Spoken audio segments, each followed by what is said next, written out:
Well, we got big news yesterday. It looks like Trump has resisted the temptation to bomb Iran after they shot down a American drone. The Iranians this week are being quite bombastic. It seems as though they've embraced the inevitability of a war with the U.S., and at this point it seems like they just want to rip the Band-Aid off and get it over with.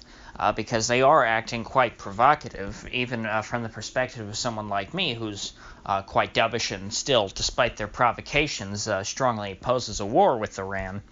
Iran's actions have made it clear that they don't like that the U.S. has a strong presence in the Middle East and that they want to make it difficult for the U.S. to be staying in that neighborhood. They are doing everything in their power to make the U.S. feel unwelcome. And of course, they know that eventually, if they push hard enough, that will probably result in a backlash from the U.S., and that's almost what we saw last night. Now, President Trump decided to cancel, and this is now confirmed by him. This was originally reported via leaks to the New York Times, and then you had some MAGA journalists coming out there and saying that this was fake news, and that the Times had not confirmed it with good sources. However, the president has come out and confirmed that there was a strike planned for last night as late as 7 p.m., and that the president decided to pull the strike. He said, don't do it, because in his opinion, the response was not proportionate to what the Iranians had done. Now, keep in mind that what the Iranians have been doing really are sort of nuisance attacks.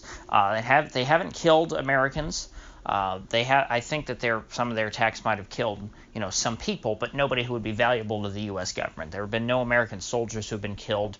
There haven't been any major political assassinations in U.S. allied governments around the Persian Gulf. Really, what they've been doing is sort of piddly little attacks like those tanker bombings, which seem to me like at this point it very well may have been Iran. It fits with the pattern of behavior at this point, though we still don't have confirmation on who did that. There's also been the Shiite militias in Iraq have been up to some trouble there recently, and again, I don't really chalk the Houthi action up to Iran because the Houthis are their own group, but it is possible that the Houthis maybe ramped up their attacks on domestic targets in Saudi Arabia at Iran's behest this week.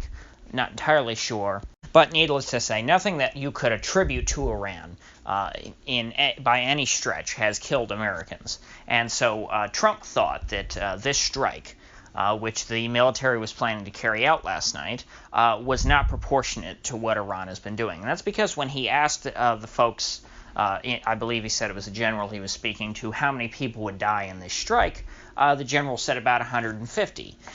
Now, obviously, if Iran has been doing things and not killed any Americans, killing 150 Iranians would be an escalation. It would not be a proportionate response. And so Trump called it off because, rightly, he did not want to escalate the conflict. He wanted a proportionate response.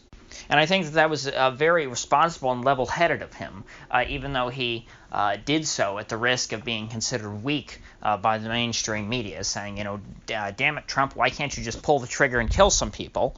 That's what presidents do. Trump is trying his best, I think, to avoid a war for the reasons that I'd stated in the past. And though I had wavered in the last couple weeks as to what extent I thought Trump was trying to avoid a war, it seemed to me like Trump and the administration were slipping in a more aggressive posture. I think at this point that it was just brinksmanship, that it was not serious aggression. And so now that Trump sees the results of the brinksmanship, that it has backfired a good bit, and that Iran essentially called his bluff, and they are now trying to provoke the brinksman, Trump, into actually carrying through on his threats.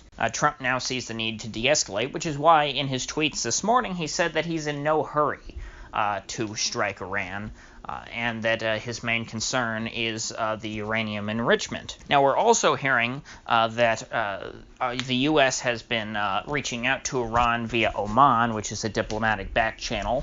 Oman is friendly with both the U.S. and Iran, and it's unclear at this point to whether or not Iran has reciprocated and has decided to sit down and talk. Now, my guess is that at this point the Iranians are kind of fed up with Trump and they don't want to talk anymore.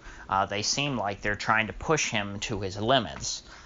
They are trying to test the limits of the U.S. at this point because they think that Trump is weak, and that if Trump has essentially showed his hand in their opinion, because he's made it clear that he won't go so far as to start a war. So if the threat of war for them, they feel like that's off the table, that gives them a lot more latitude to operate. Because because Trump has already done just about everything you can do short of war. The sanctions are already, the maximum pressure sanctions, as they call them, are already tightened their grip very strong on Iran. And so Iran, really, to maintain their domestic legitimacy, has to lash out against the U.S. and show that they're standing up against what the U.S. is doing, and that they're going to do that doubly so if they don't have to worry about the U.S. actually invading their country. Eventually, we're going to get down to the point to where Iran really has zero fear of the Trump administration. The only way that Trump is going to be able to assert any dominance is by, unfortunately, doing something that I think will actually lead to a full-scale war in order to sort of reassert the dominance that he no longer has over the situation. I'm not sure if the president is willing to walk away from this situation without a clear win, or I should say, walk away from the situation when Iran does have a clear win. I'm still uncertain how strong his anti-war commitments are at this point, even though I think he understands, especially after watching Tucker Carlson's program last night, which we can't confirm because the president tweeted out a quote, though an unrelated quote from the show last night. He did watch Tucker. Tucker went into great detail as to why a war with Iran would be terrible for the president's re-election prospects and how he would be betraying his voters. And I think that the president understands that. I think he's understood that from the beginning, that a war with Iran would be disastrous for his legacy, and that would be a big pot mark on his presidency, and that everyone would, when they think of Trump, they'll think of a war with Iran, and that's not what Trump wants people to associate with his name. And not only that, I think an Iran war would certainly jeopardize the already very weak economy that Trump is presiding over and has taken total credit for. I think that Trump's only chance at re-election is if somehow this business cycle holds out past next November, which I still think is unlikely. I think that the cycle's already turning at this point, and that we'll probably be in a recession next summer before the election.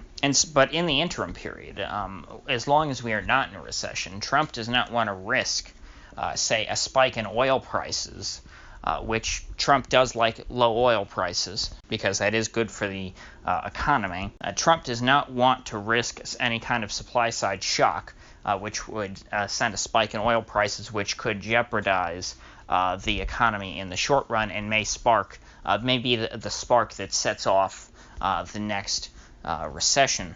As I've said in the past, the only thing I think that could make a war with Iran make sense for Trump is if the economy is already in recession.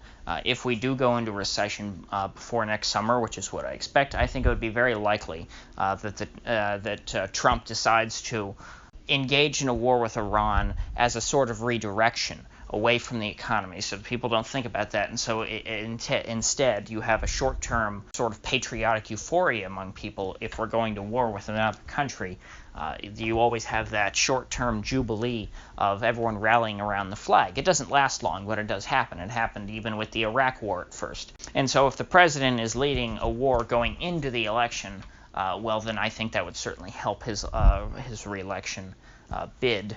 I don't necessarily think it would be enough, though. I think that if we're really in a struggling economy by then, which is what I anticipate, I think that Trump's goose may very well be cooked unless he is, of course, able to blame it on, say, the Federal Reserve, which, who knows? If anybody's able to shift responsibility for a recession off of the president, I think it would be this president. And of course, in my opinion, I don't think most presidents really have any hand in when the business cycle begins or ends. It's all kind of dumb luck as far as they're concerned.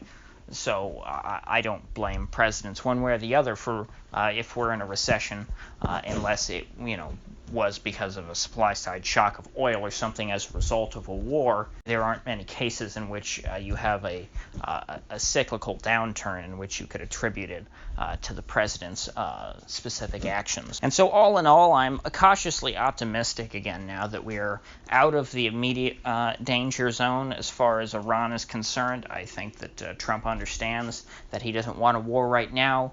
That may change in the future, and I will keep a watchful eye, obviously, over this space.